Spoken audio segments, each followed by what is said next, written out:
Alright y'all, welcome back to the channel and to some more turkey patterning, and today we've got a combo that one of you guys requested for us to test. Quite honestly, I don't know why we haven't tried this combo yet, because I definitely think we're in for some pretty nice looking results if everything works out the way I think it should. These shells are some nasty performers. This choke has always been a very solid performer as well, so putting the two together should work out nicely for us in theory. But first up, for the shells that we're running today, I brought out some more of the Winchester Longbeard XR loads, but these ones are the 12 gauge, 3.5 inch, 2 1/8 ounce payload of lead 6s at about 1,050 feet per second. We've tested our fair share of Longbeards, and especially these 3.5 inch ones are absolutely nasty performers. They all are pretty nice, but these ones are usually pretty deadly in all the shot sizes that we've tried as well. So we know we got a good load, it's just a matter of how well they're going to do through today's choke. Before today's setup, I brought out my Mossberg 835 Ulti-Mag. It's got a 28 inch barrel on it, and we're going to be running the Kicks Gobblin Thunder 680 constriction choke. This has been one of the most reliably consistent chokes across the board when it comes to turkey patterning from this 835. Usually does well with just about everything. One of you guys wanted to see those Longbeard 3.5 inch 6s through this 680 Kicks, so I'm betting it should be a pretty nice looking combination for us. Before today's test, we're running everything the same as usual.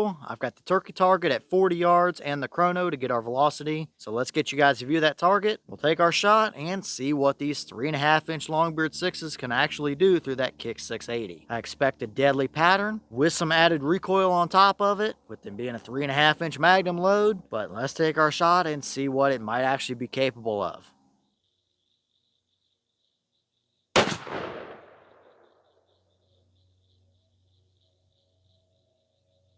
Okay, that show gave us 1260 through the chrono. Boss claim is only 1050, but this is nothing out of the normal for these 3.5 inch Longbeard loads. They're usually about mid 1200s or so, regardless of what the boss claims. We've kind of seen similar trends as well with the 3-inch ones that are supposed to be moving 1050. Usually they're up mid 1100s, but obviously that's plenty enough velocity for the shell as long as it could actually hold a good pattern down there at 40. I think we got one, so let's go check it out and see how good it actually is.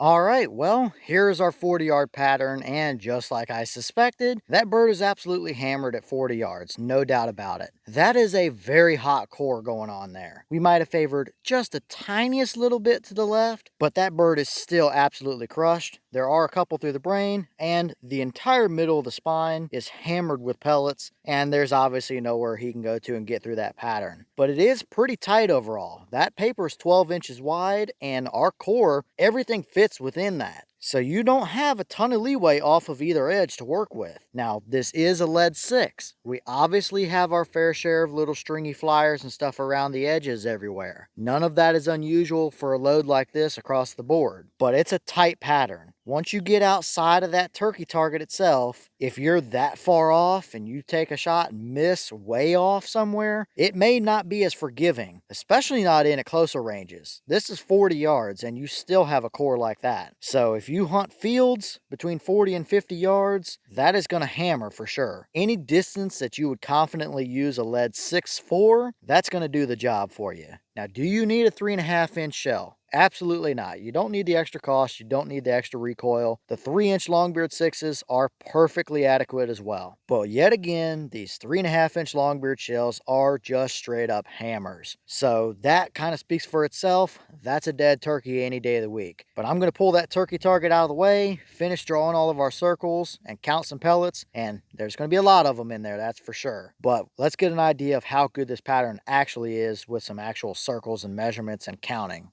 Alright, now we've got our turkey target out of the way, got everything counted and circled. There's a lot of pellets there to count, and even then, there's still pellets stacked on top of other pellets, so I got about as close as I could with the numbers here. We have a 10 and a 20 inch circle. Within our 10 inch circle, that core is beautiful. Not a single void anywhere in there. Nice even spread of them. There's 243 of them within 10 inch circle at 40 yards, and outside of that, with our 20 inch circle, we pick up an additional 122 pellets within there. But you can really see, as we get outside of that 10 inch circle, you don't have a ton of leeway to work with. You might have a few more pellets favored over to the bottom and to the right over there, but that's about it. Outside of that, it starts to get thin pretty quickly around the edges, so it is a tight condensed spread. If you're hunting a closer range, that's going to be an absolute baseball to work with. So this is absolutely a longer range field type of setup, or if you're hunting big open hardwoods, really between 40 and 50 yards is where I would want to use this pattern at. Lead 6s can probably do the job past 50, especially if you're hitting them with that many pellets, but really 40 to 50 yards I think is a pretty reasonable range for this particular load when it patterns like that. So that's about what I expected to see. We obviously still have a handful of pellets scattered around the outer edges there, but that is no surprise at all. Very typical performance. I expected a hammer, and I think we got it. I mean, that core is nasty. There's a lot of pellets within there and no voids to speak of. So very nice performance. I wouldn't hesitate to run it, although you definitely don't need a 3.5-inch shell. It may give you a few extra pellets to work with, but that turkey is not going to tell the difference when he's getting hit by that type of payload, that's for sure. So very impressive. Did exactly what I thought it would.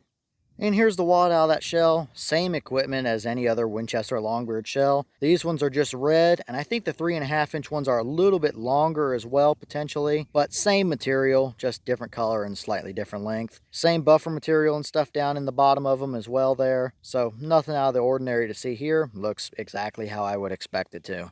Alright y'all, well, what did you think about that performance right there? It's a nasty pattern, there's no question about it. It is an absolute hammer. I expected nothing less. We know those shells are good, we know that choke is good, so putting the two of them together should work out exactly like that, and it obviously did. So for somebody that wants to run a lead shell and wants to run the biggest thing that they can get, I mean, that would be a perfectly viable option for you. It's completely unnecessary, really. You can run a 3-inch Longbeard 6 and get a very similar result to that, maybe a few less pellets in the entire loading, but they're still just as nasty, so you don't have to run a 3.5-inch load, but I know there's several of you guys out there that just love to run the big shells. I obviously wouldn't hesitate to run it if it's what I had, but I would just choose a 3-inch over a 3.5 load personally anyway. But you can't argue with results, and that right there will give it to you. So leave all your thoughts down below. Is that about what you expected to see? Were you a little surprised one way or the other? Have you tested any of these 3.5-inch Longbeard loads? And if so, what kind of results have you seen? Is that a pattern or combination you would hunt with? Or are you kind of like me where, yeah, you would use it, but ideally you would just go with something basic 3-inch type of loading? And maybe what other combos do you want to see us run with either those 3.5-inch 6s, or what shells do we put through that Kicks 680? Let me know all that down below. But with that being said, I've got some more testing to get done for you guys, so I'm going to get back to it. As always, we have the channel Instagram as well as the mailbox where you can send stuff if you'd like. All the information will be in the description if you're interested in it. But I'm going to get back to it, so I'll see y'all in the next one.